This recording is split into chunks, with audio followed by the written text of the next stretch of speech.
kita berdoa. Bapa dalam sorga, kembali kami bersyukur dan berterima kasih Tuhan atas segala berkat Tuhan yang tidak pernah berhenti memberkati kami. Terima kasih Bapa dalam sorga. Bapa dalam sorga, kami mau mendengar firman-Mu. Berfirmanlah Engkau. Kami telah siap mendengar. Dalam nama Tuhan Yesus kami telah berdoa dan mengucap syukur. Amin.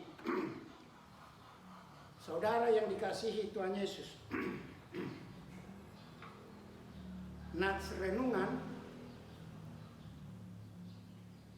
diambil dari Filipi 2 ayat 5 sampai dengan 11 yang mengatakan demikian.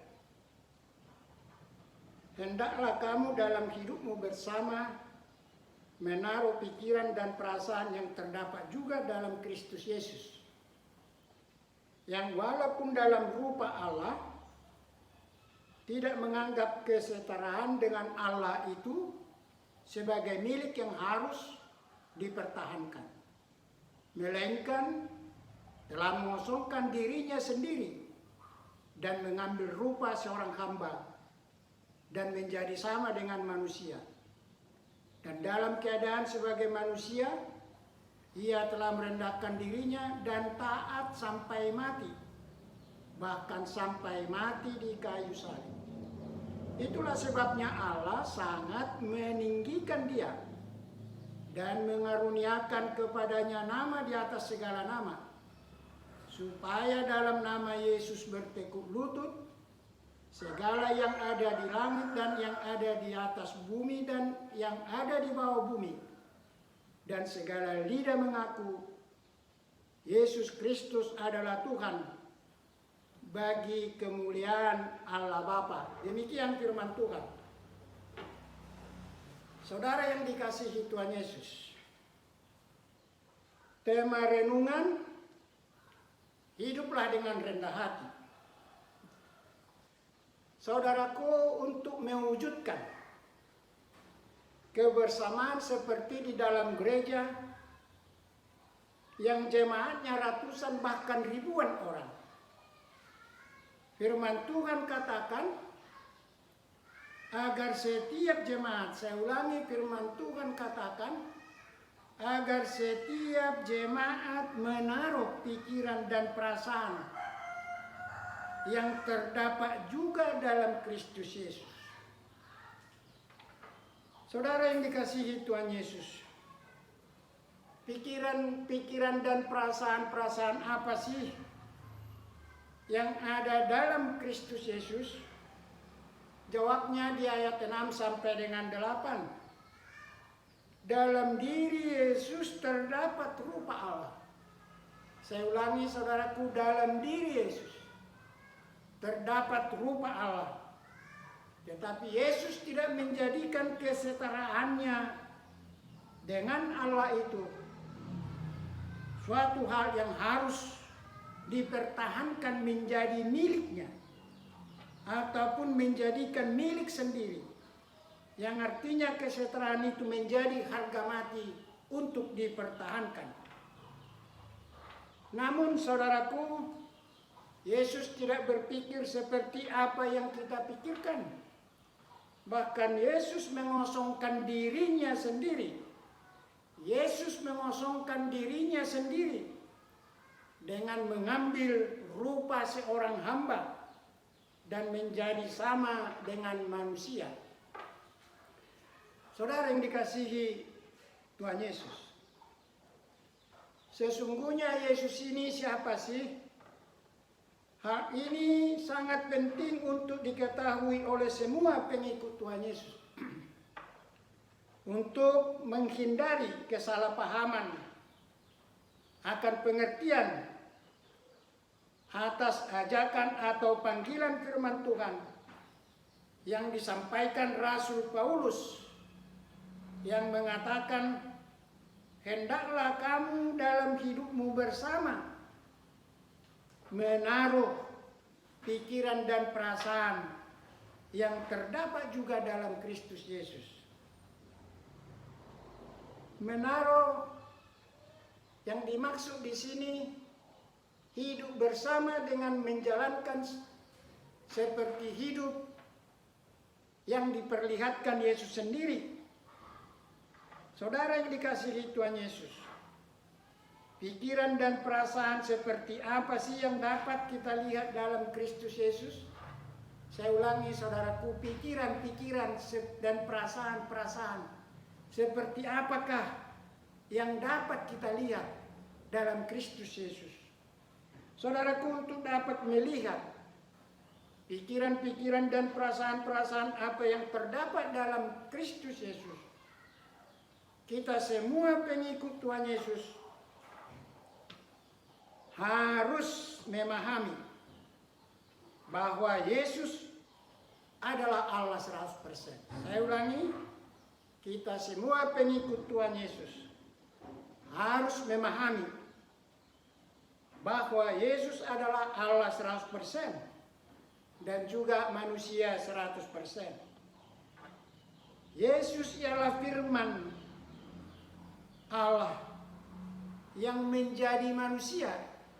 Yesus ialah firman Allah yang menjadi manusia.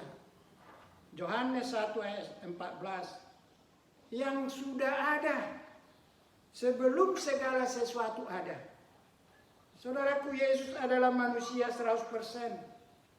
Seperti saudara dan saya mempunyai perasaan yang sama. Yesus mempunyai perasaan sedih. Yesus mempunyai perasaan sakit. Yesus mempunyai perasaan lelah. Yesus mempunyai perasaan lapar dan lain sebagainya. Namun saudaraku, hakikat keilahiannya tidak pernah berubah dan tak akan berubah sampai kapanpun. Saudara yang dikasihi Tuhan Yesus, sekarang jelaslah bagi kita pikiran-pikiran apa, perasaan-perasaan apa yang terdapat dalam Kristus Yesus. Saudaraku, di awal saya sudah katakan bahwa pikiran dalam Kristus Yesus ialah ayat 6 sampai dengan 8 yang dapat kita artikan bahwa Yesus tidak mempertahankan kesetaraannya dengan Allah, atau Yesus tidak mempertahankan kedudukannya yang sama dengan Allah, walaupun Yesus mempunyai hak untuk memiliki. Bahkan Yesus menanggalkan kedudukannya yang sama dengan Allah itu untuk manusia berdosa seperti saudara dan saya. Dengan mengosongkan dirinya dari keallahannya untuk mengambil kemanusiaannya. Yang tadinya Yesus memiliki rupa Allah dan kemudian dia mengosongkan dirinya dan mengambil rupa seorang hamba menjadi sama dengan manusia berdosa, sedangkan dia adalah Allah 100%. Saudaraku, hal inilah yang memperlihatkan kualitas kerendahan hati Yesus yang adalah Allah sendiri, mau mengambil rupa seorang hamba menjadi sama dengan manusia seperti saudara dan saya. Saudara yang dikasihi Tuhan Yesus, Yesus mengosongkan dirinya dengan menyisihkan keilahiannya, saudaraku. Saya ulangi, Yesus mengosongkan dirinya dengan menyisihkan keilahiannya dan mengambil rupa seorang hamba. Saudaraku, seorang hamba yang dimaksud di sini ialah seseorang yang melayani tuannya sampai mati, karena dia sudah dibeli oleh tuannya. Hal semacam inilah yang dilakukan Yesus, rela mati sampai di kayu salib hanya untuk menyelamatkan umat manusia berdosa. Saya ulangi, Yesus rela mati sampai mati di kayu salib hanya untuk menyelamatkan manusia berdosa seperti saudara dan saya. Mati di kayu salib adalah mati yang sangat terhina. Saudara yang dikasihi Tuhan Yesus, kerendahan hati Yesus diikuti oleh ketaatannya, kesetiaannya sampai mati di kayu salib. Saudara yang dikasihi Tuhan Yesus, firman Tuhan mengingatkan jemaat Filipi dan kita semua pengikut Tuhan Yesus agar hidup dengan rendah hati, taat, setia, dan mau menyangkali diri.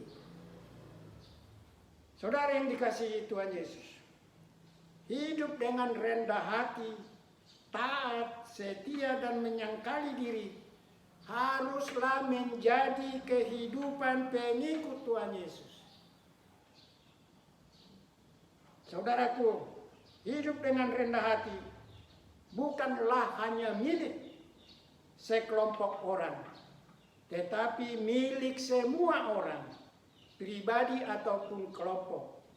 Saudara yang dikasihi Tuhan Yesus, saat ini pandemi virus corona varian D yang katanya jauh lebih ganas dari yang sebelumnya. Namun demikian saudaraku, kita tidak perlu panik berlebihan. Sebagai pengikut Tuhan Yesus, mari kita semua rakyat Indonesia bersatu hati, sehati sepikir untuk menjalankan protokol kesehatan 5M dengan rendah hati, sehingga penularan virus corona akan dapat diperkecil. Demikian juga halnya saudaraku, jika setiap keluarga menjadikan hidup dengan rendah hati menjadi pedoman hidup keluarga, percayalah saudaraku, keluarga itu akan bahagia dan damai sejahtera, jauh dari pertikaian, dan akan tercipta masyarakat yang rukun dan damai. Saudara yang dikasihi Tuhan Yesus, hidup dengan rendah hati tidak terjadi begitu saja. Harus dengan proses, yaitu dengan mengosongkan diri dari berbagai pertentangan. Saya ulangi saudaraku, hidup dengan rendah hati tidak terjadi begitu saja.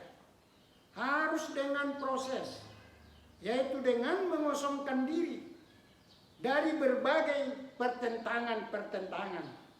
Mengosongkan diri dari berbagai ambisi-ambisi pribadi. Mengosongkan diri dari berbagai kebanggaan-kebanggaan pribadi atau kelompok. Mengosongkan diri dari keinginan-keinginan untuk diutamakan. Mengosongkan diri dari pikiran-pikiran mencari harga diri dan lain sebagainya. Saudaraku, hal-hal seperti inilah yang harus kita sisihkan terlebih dahulu dari hati kita masing-masing hingga kosong, dan kemudian diisi oleh dengan kehidupan Yesus yang rendah hati itu. Saudaraku, inilah yang dikatakan firman Tuhan Filipi 2 ayat 5.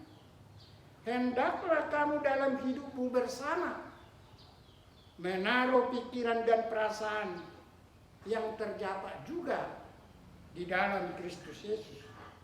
Saudaraku yang dikasihi Tuhan Yesus, marilah kita buka hati kita lebar-lebar untuk menjadi tempat pikiran dan perasaan Yesus yang penuh kerendahan hati, dan menjadikan kerendahan hati menjadi pedoman hidup kita sebagai umat percaya. Ingat saudaraku, Matius 23 ayat 12 yang mengatakan, barang siapa meninggikan diri akan direndahkan. Dan barang siapa merendahkan diri akan ditinggikan.